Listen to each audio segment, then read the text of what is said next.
Last lecture में हमने कई सारे टॉपिक्स देखे थे, जैसे कि magnetic field which is produced due to current, circular current carrying coil, ये हमने देखा था। तो even circular current carrying coil के सेंटर पे कितना मैग्नेटिक इंडक्शन पैदा होता है वो भी हमने देखा। और at the same time the what is the magnetic induction at a point along the axis of circular current carrying coil, वो भी हमने स्टडी किया। बिल्कुल। सो even we also have studied the magnetic induction produced due to a circular arc. Okay, circular arc के form में जो कोई conductor होता है तो उसकी वजह से जो मैग्नेटिक इंडक्शन पैदा होता है तो वो कितना होता है वो भी हमने देखा। बिल्कुल। सो अभी हम आज के लेक्चर में देखने वाले हैं कि what is the magnetic induction produced due to straight current carrying conductor, which is one of the very important topic in this chapter. Actually, the magnetic induction produced due to a straight current carrying conductor requires very much mathematics and calculus actually. So let us try to see what we can do. So अभी देखो ठीक से यहाँ पे, तो सबसे पहले हम देखेंगे consider a straight conductor. Okay, so अभी देखो यहाँ पे इस पूरे इसका आज जो हम करने वाले हैं तो उसका हेडिंग ही क्या है? हेडिंग ही ये है कि the magnetic induction at any point due to a straight current carrying conductor. Remember, तो straight current carrying conductor जो होता है तो उसकी वजह से जो मैग्नेटिक इंडक्शन पैदा होता है तो वो कितना होता है वो हमको ढूंढ के निकालना है। And now I will expect all of you to be interactive just because this derivation requires lots of mathematics. So each and every step we have to understand carefully. So let us start. That is the expression for magnetic induction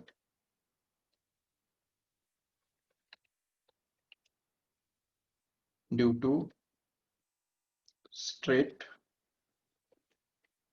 current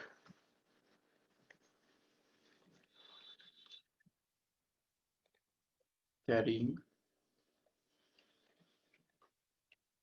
conductor. Okay, so this is our heading. So we have to find out the expression for magnetic induction due to a straight current carrying conductor. Okay, so let us try to find out. Sorry. Yes. So basically उसके लिए हमको क्या करना पड़ेगा? सबसे पहले हमको एक straight conductor चाहिए। बिल्कुल। So let us consider a straight conductor like this.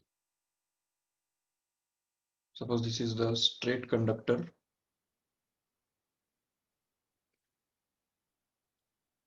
Okay, we can draw it like this because it's a conductor. It carries some current inside it.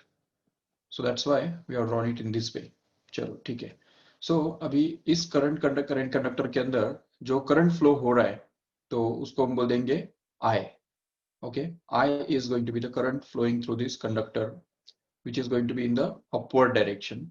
Okay, चलो ठीक है। And suppose that there is a point P here. ये point है यहाँ पे P, जिसका नाम हम दे देंगे उसको।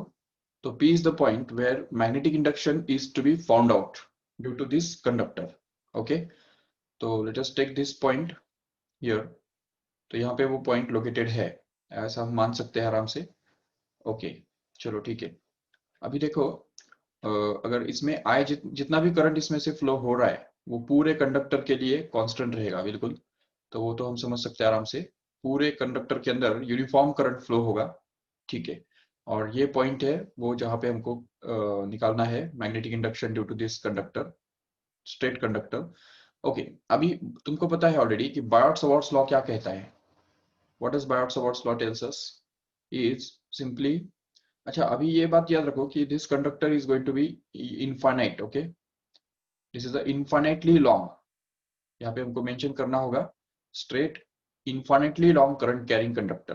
Okay, so it is extending in both the sides up to infinity like this. We can show it in this way by dotted line. Okay, तो अभी देखो suppose that this point P, अभी इस पॉइंट P को हम characterise कैसे करेंगे इस कंडक्टर के रेफरेंस में?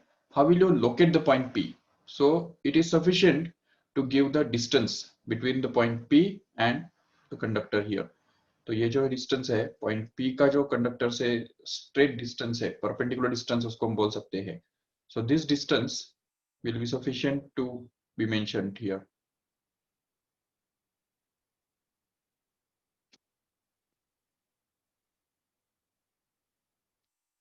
Okay,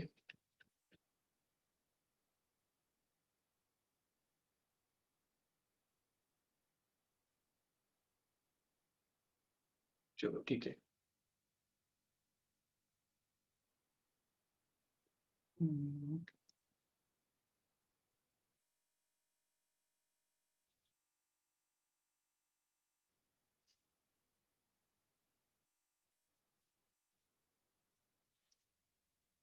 ओके सो अभी हमको क्या करना है, और ये डिस्टेंस जो है इसको मान लेते हैं चलो r। ओके, ये r, कैपिटल R मतलब जो है वो डिस्टेंस है इस पॉइंट P का। ठीक है, capital R is the going to be the distance of point P from this conductor. Okay, now we will see again in order to apply the Biot-Savart's law। ठीक है, यहाँ पे अभी बायोट-सावर्ट्स लॉ अप्लाई करने के लिए हमको क्या करना पड़ेगा, इस पूरे कंडक्टर को एक छोटे छोटे एलिमेंट्स के अंदर हमको बांटना पड़ेगा। करेक्ट है, we'll have to divide this whole element, a whole conductor into large number of elements, small elements, each of length dl like this। so let us consider one such element here। तो यहाँ से यहाँ तक एक element imagine करो जिसका length dl है suppose. ठीक है, तो देखो यहाँ पे एक एलिमेंट हम इमेजिन करते हैं, बहुत छोटा एलिमेंट रहेगा वो। we can just fill this portion by the black color so that we can understand there is a element there। okay, so अभी इस element का length कितना है वो mention कर सकते हैं, it is going to be dl। okay, dl is going to be the length of that element। okay, and suppose that this element is going to be at point A here, which is at a distance L from the center of this element or center of this conductor। okay, तो यहाँ पे L is the distance of this element from the center। ये समझ में आया ठीक से? This is going to be the distance of the element from center or the point in front of this point P। इस point को हम चाहिए तो O बोल सकते हैं। देखो O मतलब ही ओरिजिन। ठीक है, ओके। अभी इसमें देखो, अगर इस पॉइंट को हम अगर इस एलिमेंट के साथ ज्वाइन करते हैं, इस एलिमेंट का जो सेंटर है तो उसको हमको ज्वाइन करना होगा इस पॉइंट P के साथ इधर।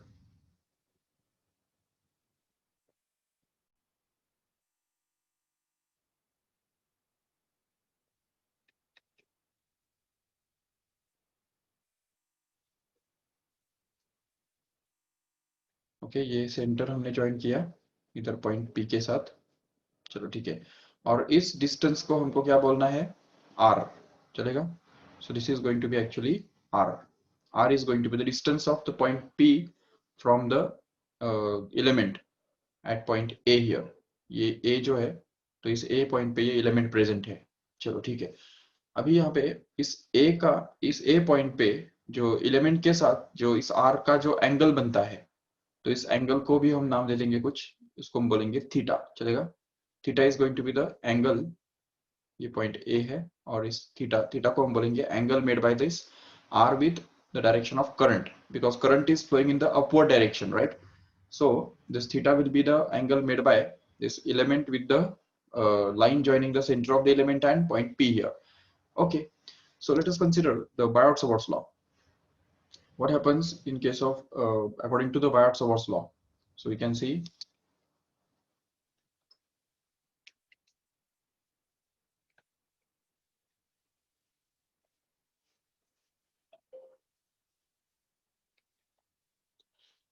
yes, so we'll see। तो Biot-Savart's law यूज करके हमको क्या मिल रहा है देखो। so we have that the magnetic induction, small part of a fractional small magnetic induction dB, which is produced at this point here, will be given by। तो देखो ठीक से यहाँ पे ये जो छोटा पॉइंट है, यहाँ पे इस डीएल एलिमेंट की वजह से जो मैग्नेटिक इंडक्शन पैदा होता है, तो वो हम कैसे निकालेंगे, देखो ठीक से, dB is going to be equal to mu naught upon 4 pi as we already have seen into I into dl, that is the length of element, into sin theta, and that is divided by r square, correct है। तो ये हमारा normal formula है जो कि एक element के लिए अप्लाई होता है, बिल्कुल। चलो ठीक है, but where this magnetic induction is to be produced, will be produced, so according to the right hand rule, if we apply right hand rule, then we'll have to apply the turn, means adjust our thumb in the direction of the current here, and as soon as we apply the curl fingers through the point P, then we get that the magnetic induction will be inverse. Okay, magnetic induction will be directed inwards into the plane of the paper. Okay, so we can just write down the direction to be like this here. Okay, ये direction दिखाता है, ठीक है। Circle के अंदर एक cross का मतलब क्या होता है, it is directed inwards. Okay, now will see the there are large number of elements of this type on this whole conductor. तो इस पूरे कंडक्टर के ऊपर बहुत सारे एलिमेंट्स ऐसे रहने वाले हैं, बिल्कुल। और ये हर एक एलिमेंट से की वजह से जो प्रोड्यूस होने वाला मैग्नेटिक इंडक्शन है वो इसी फॉर्मूला से हमको मिलने वाला है। और जैसे हमको ये मिलता है, मैग्नेटिक इंडक्शन हमको मिल जाता है, तो we'll have to add these magnetic inductions due to all these elements on this conductor so as to get the total magnetic induction at this point P due to the whole straight current carrying conductor here. So we can say that the total magnetic induction produced here is given by, so we can say, इसको हम लिखेंगे चाहिए तो,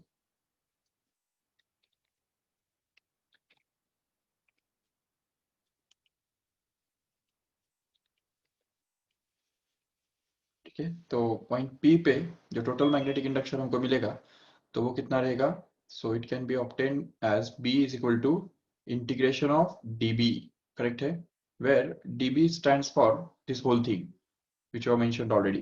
So here we can get this as mu naught upon 4 pi into I into dl into sin theta upon r square, correct है, ठीक है। तो अभी देखो यहाँ पे इसको हम आगे बढ़ा के लेके जाएंगे, इसको सॉल्व करेंगे तो इसमें जो कॉन्स्टेंट्स है तो वो सारे बाहर आने वाले हैं। और अभी हमको पता है ऑलरेडी कि mu naught is a constant, again here 4 pi is constant, I is also constant, so it can be taken out, no problem. So B is going to be equal to mu naught I upon 4 pi into, अभी जो variables है तो वो सब अंदर रहेंगे, देखो ठीक से, इन तीनों को छोड़ के बाकी सब वेरिएबल्स है, समझा क्यों, क्योंकि डीएल तो चलो है ही वेरिएबल, क्योंकि length of the element is going to change from element to element, no doubt. Theta will change, see this is a very important concept, theta will change from element to element. Check करो यहाँ पे ठीक से, theta जो है वो obviously change होगा जरूर, क्योंकि जैसे हम एक एलिमेंट से दूसरे एलिमेंट पे जाएंगे, अगर यहाँ पे जाएंगे, यहाँ पे अगर एलिमेंट कंसिडर करेंगे तो थीटा कितना होगा, 90 होगा, सीधी बात है कि नहीं। और इवन यहाँ पे अगर कंसिडर करेंगे एलिमेंट को तो थीटा कितना होगा, देखो, तो theta will be acute like this, and if we go above above O, तो ओ से ऊपर जाएंगे तो theta will obviously be obtuse, and as we go away from this P point P here, the theta will go on increasing and up to 180 degree, it will last up to 180 degree। एकदम final stage में क्या होगा, देखो जब हम बहुत बहुत ऊपर चले जाएंगे तो उस स्टेप में क्या होगा, थीटा का वैल्यू 180 डिग्री बनेगा, ये समझो ठीक से। और इससे भी आगे जाके अगर हम नीचे जाते हैं, जितना जितना हम नीचे जाते जाएंगे, तो ये देखो ये पॉइंट को अगर ज्वाइन करते हैं, इससे भी आगे जाके ये पॉइंट को ज्वाइन करते हैं, और आगे जाके इस पॉइंट को ज्वाइन करते हैं, तो जैसे जैसे और नीचे नीचे जाएंगे तो क्या हो रहा है, थीटा जो है वो यहाँ पे ज्यादा है, यहाँ पे और कम हो गया, यहाँ पे और कम हो जाएगा। तो ऐसे ही करते करते थीटा जो है वो धीरे धीरे कम कम कम होता जाएगा, और इसकी वजह से हम बोल सकेंगे यहाँ पे कि theta goes on decreasing as, yes, so theta goes on decreasing as we move away from this point P in the downward direction, and in the limiting case the theta value of theta will be 0 in case when we reach at minus infinity, downward infinity, correct है। तो इसलिए यहाँ पे theta is a variable, so we have to keep it inside, and r is also variable, see here, ये जो r है तो r तो वेरिएबल है ही ना। अगर हम यहाँ पे देखेंगे, इस यहाँ पे एलिमेंट देखेंगे तो r कम हो जाएगा बिल्कुल, लेकिन यहाँ पे एलिमेंट देखेंगे तो r का वैल्यू थोड़ा बढ़ जाएगा, यहाँ का जो एलिमेंट होगा उसका r और ही ज्यादा होगा। So R is continuously changing from one element to another element, and that's why this R is also a variable. Okay, so all these variables, that is dl, sine theta, and r square, are to be kept inside. Okay, so inside the integral sign. Now it is very interesting to see how this integral can be solved. ये integration हमको कैसे solve करना है, क्योंकि यहाँ पे तीन तीन वेरिएबल्स हमको दिख रहे हैं, एक एल है, एक आर है और तीसरा थीटा है। तो तीन तीन वेरिएबल्स है, तो ऐसे तीन तीन वेरिएबल्स के चलते इंटीग्रेशन सॉल्व करना थोड़ा सा मुश्किल होगा, बिल्कुल। But we will find a way. See here, we will try to express all these variables in terms of any of the one variable. किसी भी एक वेरिएबल के फॉर्म में इसको हम एक्सप्रेस करने के लिए ट्राई करेंगे। So let us try that. So let us try to express everything in terms of theta. Okay, तो थीटा के फॉर्म में इसको हम एक्सप्रेस करने के लिए ट्राई करेंगे। चलो ठीक है, how can we express this dl in terms of theta and r in terms of theta.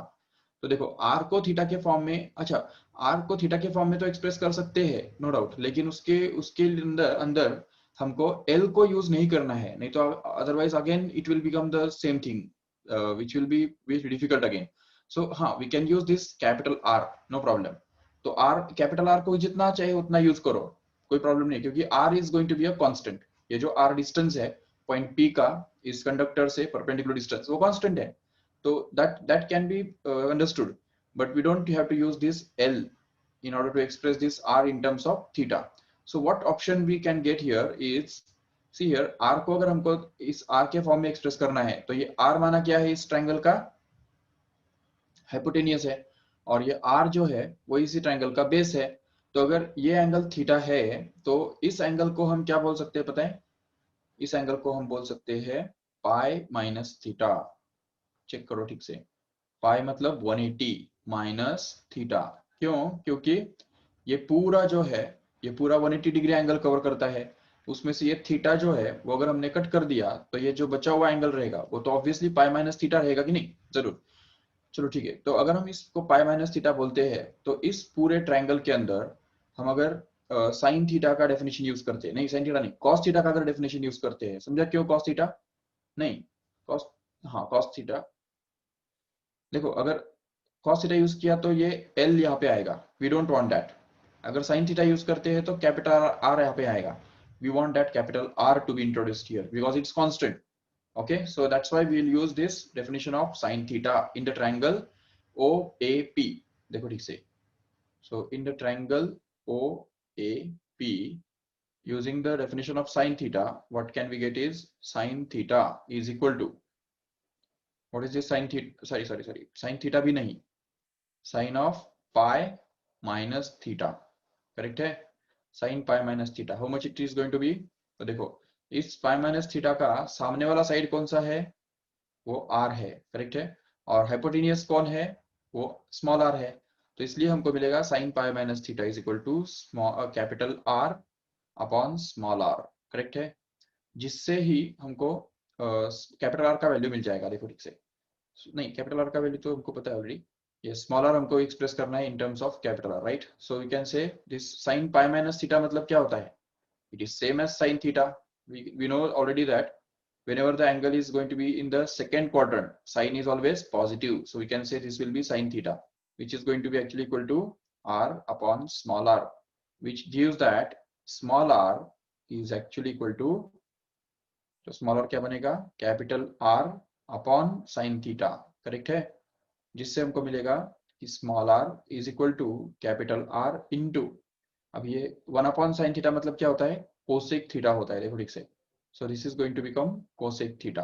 Okay, तो this is the expression of R in terms of capital R and theta. We are going to replace it here in place of R square here. Okay, no doubt. अभी ऐसा करो, ये dl को भी express करने के लिए try करो इन terms of theta.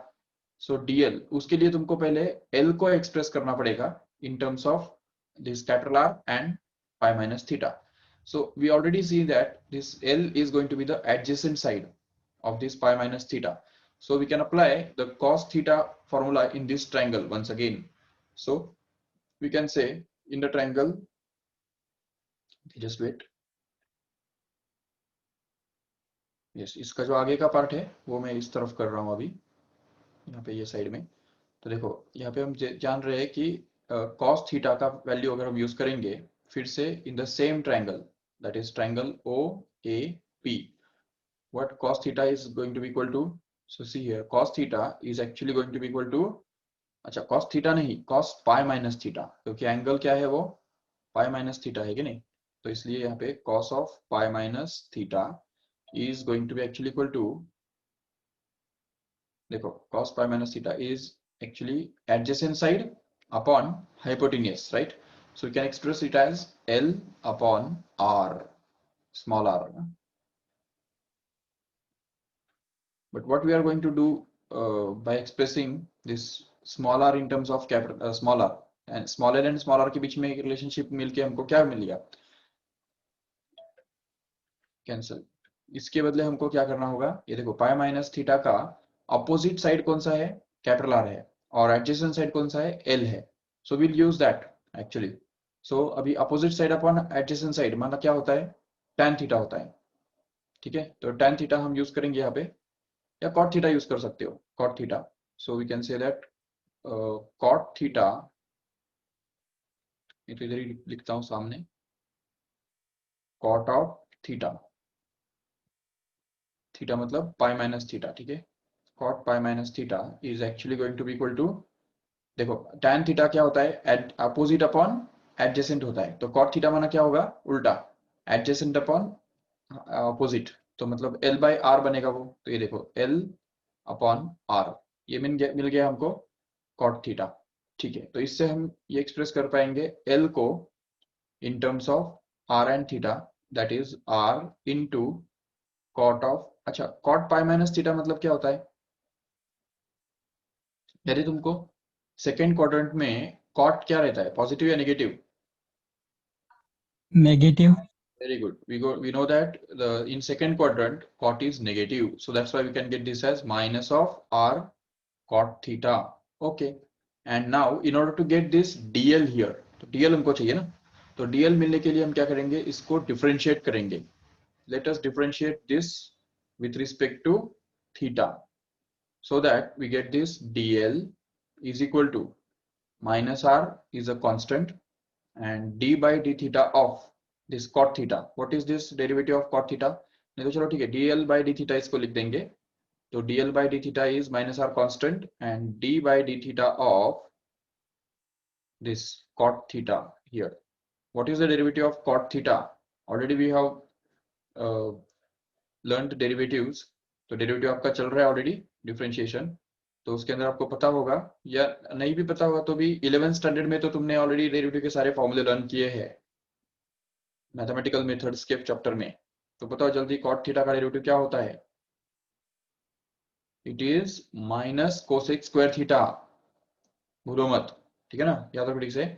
So cot theta का डेरिवेटिव क्या बनता है, minus cosec square theta, okay, so we can just replace it here, minus cosec square theta, okay। So this minus and minus gets cancelled and we are left with this as r into cosec square theta only, and if we just shift this d theta in that side, then we will be able to get this dl which is equal to, तो dl का value हमको मिलेगा r into cosec square theta into d theta, okay। So this value of dl will be replaced in this integral, तो इस integration के अंदर हम ये dl का वैल्यू यहाँ पे डालने वाले हैं, dl के बदले ये डालना है हमको, और एट द सेम टाइम इस r स्क्वायर के बदले ये r का वैल्यू उठा के डालना है, okay. So see what happens in the next step. So put these values in equation number 1. Suppose this is our equation number 1. So putting all these values in equation number 1, what we can get is the magnetic induction B is equal to mu naught I upon 4 pi into integration of, अच्छा अभी इसमें देखो dl के बदले क्या आने वाला है, ये देखो ये dl का पूरा वैल्यू है वो रिप्लेस कर दो यहाँ पे, तो वो बन जाएगा r into cosec square theta D theta बराबर, ठीक है, इंटू यहाँ पे साइन थीटा भी तो है ऑलरेडी, तो साइन थीटा भी हम डाल देंगे एज इट इज.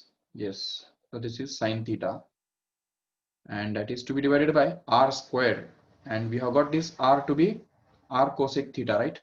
तो उसका हमको स्क्वायर करना है यहाँ पे, तो इसलिए वो बन जाएगा r cosec theta the whole square, which simplifies in the next step as. तो अभी देखो नेक्स्ट स्टेप में क्या होगा, ये हम देख सकते हैं आराम से. अच्छा, ऐसा करेंगे कि ये जो है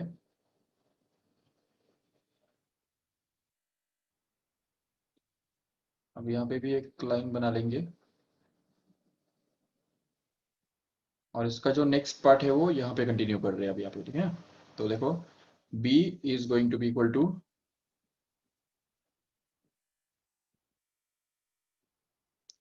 yes, mu naught I is going to be constant upon 4 pi is again a constant, and what is inside the integral sign, r into cosec square theta into d theta into sin theta, and this is whole to be divided by,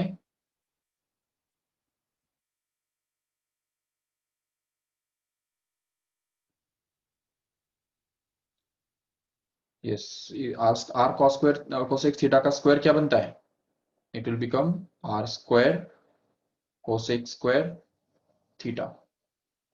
And here very interesting thing happens here is that this cosec square theta will just get cancelled from both numerator as well as denominator. So you can just cancel this out. तो ये cosec square theta और cosec square theta इसको अगर हम cancel कर देंगे तो देखो बचेगा क्या, is simply b is equal to mu naught I upon 4 pi into integration of simply sin theta d theta. See, it becomes so simple, sin theta d theta. अभी sin theta d theta का integration निकालना किसको नहीं आता, बिल्कुल इतना easy है, तो सब ये कर सकते हैं आराम से. But we have to understand the limits again here. So what are the limits, as we have just told here. अभी अभी मैंने जो बोला था कि जब हम यहाँ पे नीचे जाते हैं, देखो ठीक से, जब हम एकदम नीचे चले जाते हैं तो यहाँ पे थीटा का वैल्यू जो है वो कम कम कम कम होता जाता है, एंड एकदम नीचे चले जाएंगे तो क्या होगा, थीटा का वैल्यू जो है वो 0 बन जाएगा. तो ये हो गया lower limit, okay, where this theta starts from, and what is the maximum value of theta can be here. तो जैसे हम ऊपर जाएंगे और ऊपर अगर जा रहे हैं तो फिर ये थीटा का वैल्यू कितना बनेगा, 180 बनेगा, देखो ठीक से, क्योंकि this theta is going to get increased beyond 90, and as we go up here the theta will go on increasing and increasing only. It will be maximum up to 180. तो maximum value उसका theta का कितना बनेगा, 180 बनेगा. तो इसलिए हमको यही लिमिट्स हमको डालने होंगे यहाँ पे. तो देखो ठीक से नेक्स्ट स्टेप में क्या होगा, so we'll have to apply the limits here, that is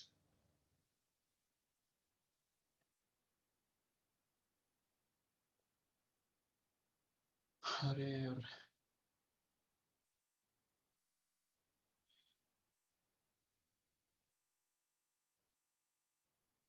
very good.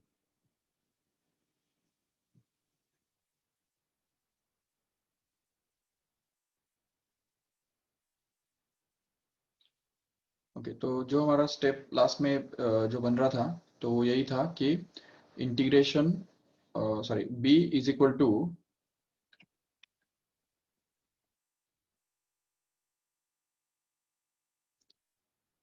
b is equal to mu naught I upon 4 pi into, here it is, integration of sin theta d theta, and as we have just explained the limits of this integration will be from 0 to 180, मतलब ये पाई. Okay, तो 0 to पाई हमको integrate करना है, तो ये तो बहुत इजी है, जिससे हमको मिलेगा b is equal to mu naught I upon 4 pi into, अभी देखो यहाँ पे integration of sine theta, how much it is, we know that it is minus of cos theta, right.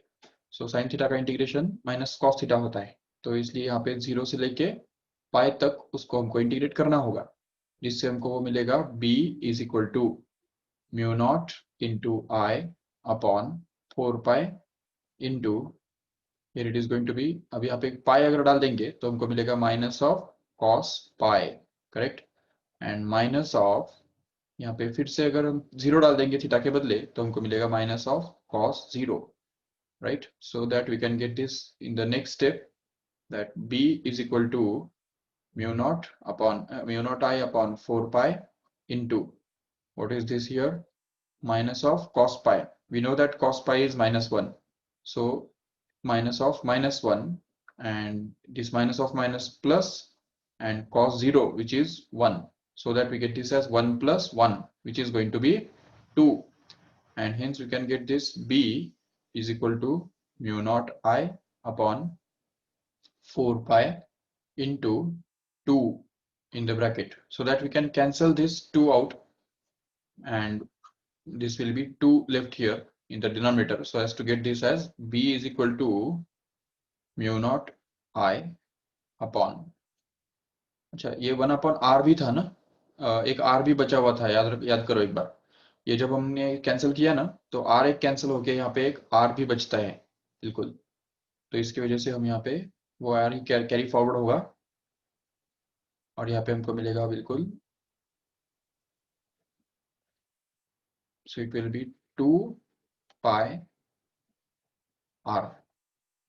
Okay, so this is actually going to be the formula for finding the magnetic induction due to a straight current carrying conductor, remember. So that's all about the formula for finding the magnetic induction due to a straight current carrying conductor. ठीक है, इसका एक simple form भी है जो हम याद रख सकते हैं आराम से। ये देखो यहाँ पे हमने 0 टू पाई लिमिट्स लिए, बराबर, तो 0 टू पाई लिमिट्स लेने की वजह से हमको वो क्या मिला, तो वो यहाँ पे पाई डालना पड़ा और जीरो डालना पड़ा, जिससे हमको ये फॉर्मूला मिल गया, नो डाउट।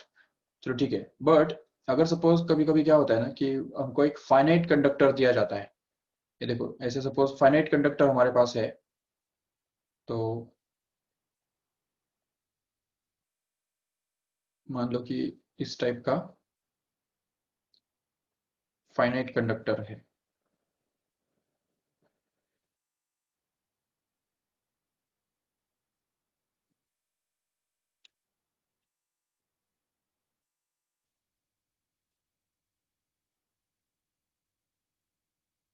ठीक है, ये रहा फाइनाइट कंडक्टर।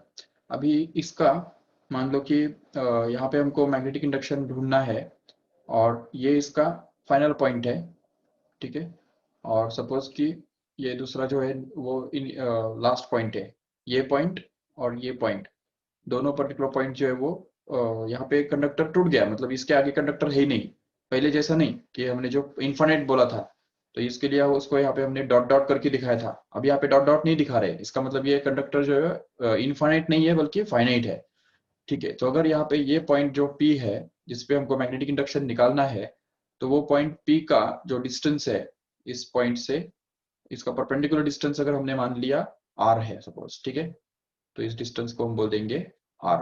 ओके, तो अभी इस पॉइंट का अगर ये फाइनाइट कंडक्टर है तो इसका हमको इंटीग्रेशन जो है वो यहाँ पे कहाँ से कहाँ तक लेना पड़ेगा, ये जो हम एलिमेंट्स हम यहाँ पे बांट रहे हैं, ये सभी एलिमेंट्स का जो एंगल होता है इस P के साथ बना हुआ, तो वो एंगल यहाँ पे हम थीटा लेते हैं, और उस थीटा का लिमिट हमने मैक्सिमम लिमिट क्या डाला था 180, और मिनिमम लिमिट कितना डाला था 0।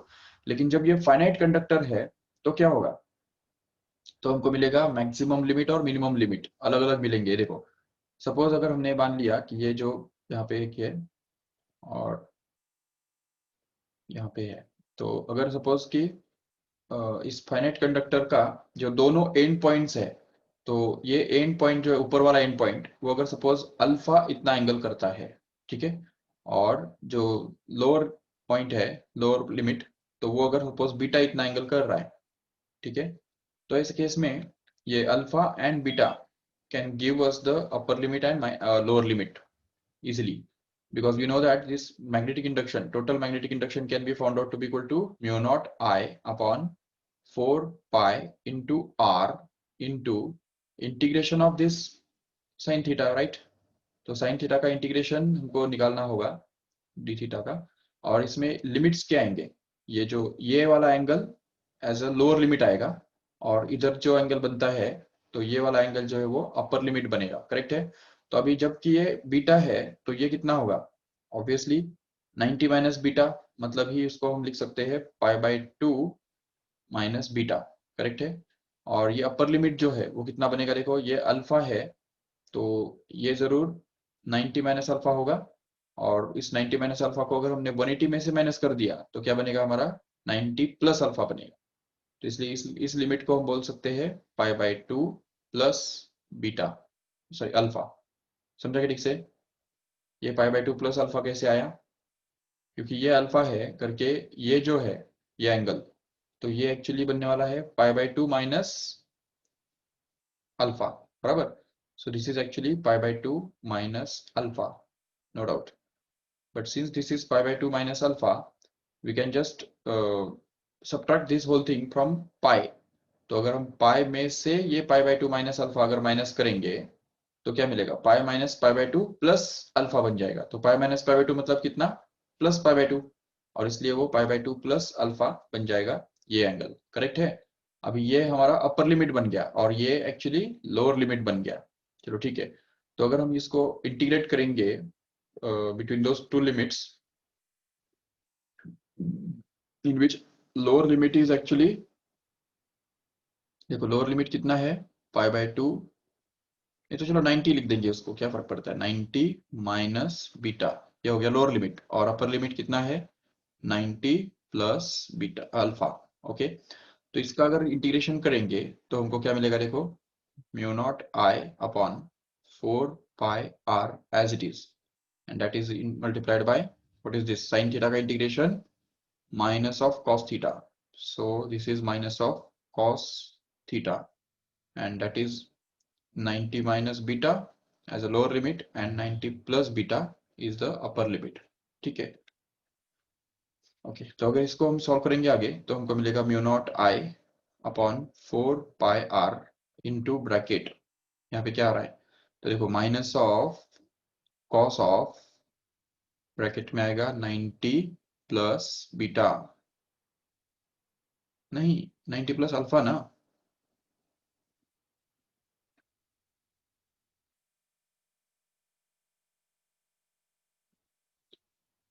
yes, upper limit is 90 plus alpha. So if you replace it here, so यहाँ पे 90 plus alpha आ गया, और minus of minus becomes plus, and here it is cos of will be 90 minus beta, correct है। So this is 90 minus beta, which is the lower limit here. So अभी इसको solve करने के बाद देखो क्या मिलेगा, तो हमको मिलेगा mu naught I upon 4 pi R into, here it is minus of cos 90 plus alpha। अभी हमको पता है कि cos is negative in the second quadrant, right. तो सेकेंड क्वाड्रेंट में चला गया ये, इसलिए यहाँ पे नेगेटिव आएगा वो, और इसलिए वो प्लस हो जाएगा, ये माइनस और माइनस कैंसिल होके, और cos 90 plus theta alpha becomes minus sine alpha, and that's why it become sine alpha plus, ये जो है cos 90 माइनस बीटा मतलब ये क्या बनता है, साइन बीटा। वो तो हमको ऑलरेडी 10th स्टैंडर्ड में ही पता है, तो इसलिए ये साइन बीटा बन गया।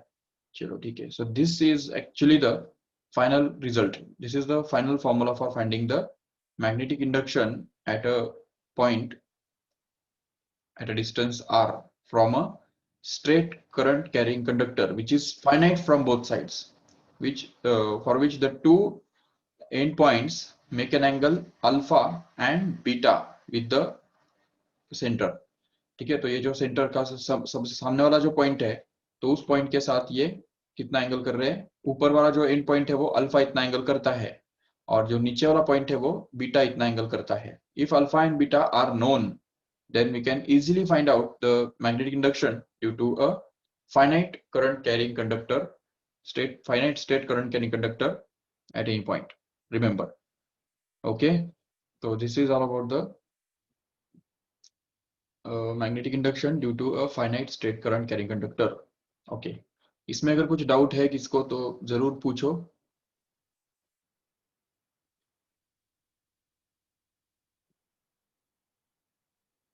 बराबर, ठीक है, और कुछ डाउट है किसको तो पूछो फटाफट।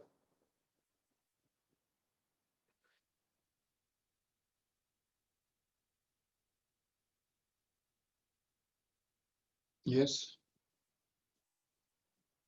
अगर कुछ डाउट नहीं है तो एटलीस्ट नो डाउट करके तो डालो।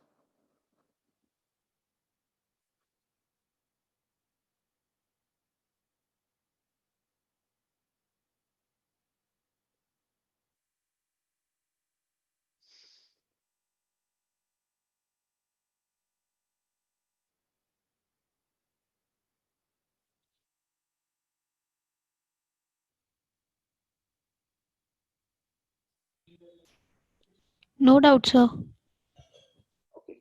ठीक है फिर। तो अब देखो यहाँ पे इसके ऊपर बेस्ड एक अगर तुमको क्वेश्चन दिया तो सॉल्व करने आएगा। देखो ठीक से, suppose there is a straight current carrying conductor and we have to find out the magnetic induction due to it at any point at a distance r from it. Okay, तो अब देखो ठीक से, ये सिंपल सा question है। मान लो कि एक स्ट्रेट करंट कैरिंग कंडक्टर है।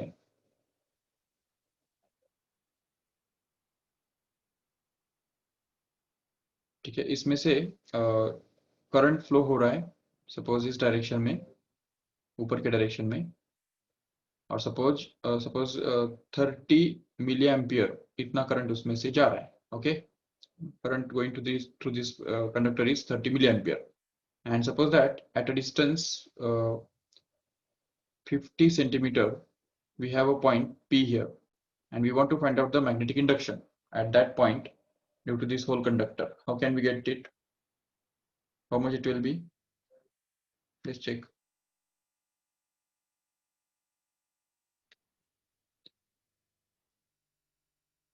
Can you find it out? See, we have we have proved the formula that magnetic induction at any point due to the straight current carrying conductor is given by mu naught I upon 2, sorry 4, sorry 2 या 4, 2 pi a 2 pi r, correct है। बट यहाँ पे r माना radius नहीं है, it is the distance of the point where magnetic induction is to be found out from the fixed from the conductor. Okay, तो mu naught का value कितना होता है हमको पता है, 4 पाई इंटू 10⁻⁻⁷ याद है ना। और फिर आई का वैल्यू कितना दिया है यहाँ पे, 30 मिली एम्पियर, मतलब ये वो 30 इंटू 10⁻³ बन जाएगा। And that is to be divided by 50 centimetre, मतलब ये 2 पाई इंटू 50 मतलब 0.5 मीटर हो गया वो। तो इसलिए फिर ये 2 पाई and 4 pi will get cancelled and 2 will be left as it is, and 2 into 30 becomes 60 here. So 60 and नीचे का जो 0.5 है वो ऊपर जाएगा और 2 बन जाएगा, and that is to be multiplied with 10⁻⁻10. So here it is going to be 120 into 10⁻⁻10 Weber per meter square, or Tesla we can say. So this is actually going to be the magnetic induction due to a current carrying conductor, straight one. Yes, समझा ठीक से? So in this way we can find out the magnetic induction due to straight current carrying conductor. Yes, so we have done this today. तो आज हमको यही करना था, क्योंकि ये आज तुमको अच्छी तरह प्रैक्टिस करना है घर पे। ठीक है, तो सो दैट वो पूरा जो है वो डेरिवेशन तुमको खुद से करने आना चाहिए बिल्कुल। तो just practice it at home so that we can continue the next portion in the next lecture at Monday. Okay, thank you all of you. Bye bye. अच्छा, नेक्स्ट लेक्चर जो है वो दीपक सर का रहेगा 5 बजे, ठीक है। और पूजा मैम का लेक्चर 6 बजे रहेगा।